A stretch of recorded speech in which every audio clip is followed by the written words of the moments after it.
Coach, they had 22 points maybe a few minutes into the game, but from that point on, it seemed from the outside that your defense was much, much better. Rotations were sharper. Yeah. There was more efforts. Yeah, and like the thing that, and that's what obviously we were disappointed in the way we played, in Game 4 in Indiana. And then we had to respond and we had to fix some things, but I felt we were in mud in that game, and so sometimes that happens, and then it's not necessarily what happened, it's how we respond to it. And I thought today we came out with the right aggressiveness, and then the communication was a lot better, and that helped a lot as well. Is that your best defensive effort maybe in a while?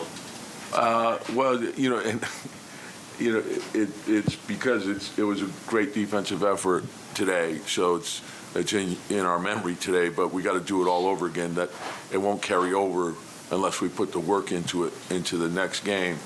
But that's sort of been, what we've banked on with all the injuries was the defense, the rebounding, and low turnovers.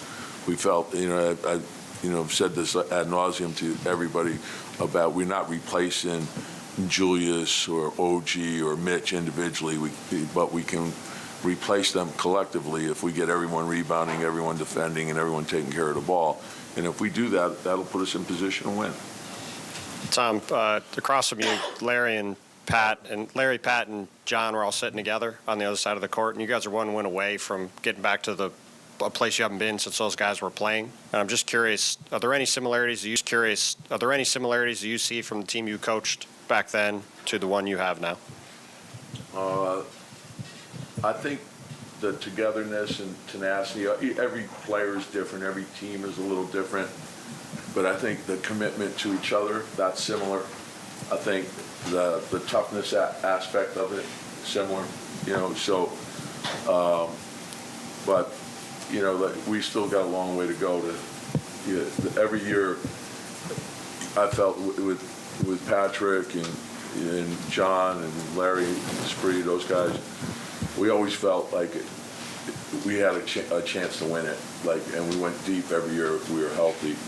And so there was a consistency to it every year. You felt like you had a good chance.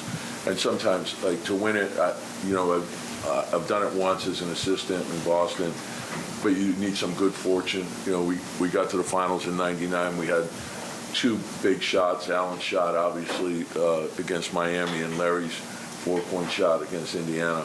You need good fortune to go along with it, but you need a commitment from the team to each other to get that done.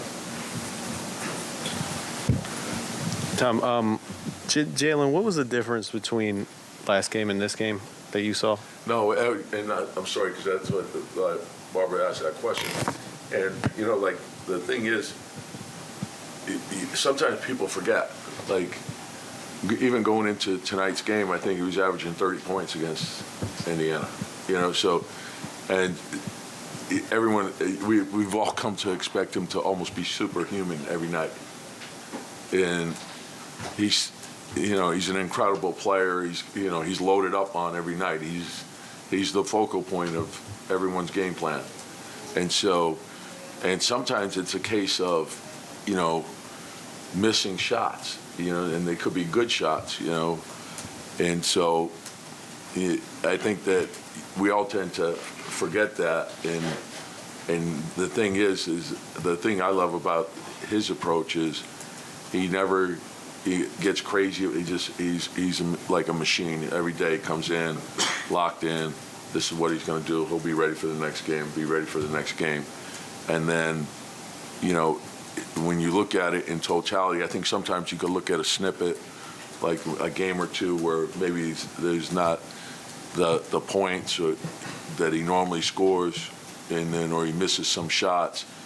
But if you look at it over 10 games, you see, okay, he's well above, everyone's expectations. And so you always have confidence that he's going to bounce back.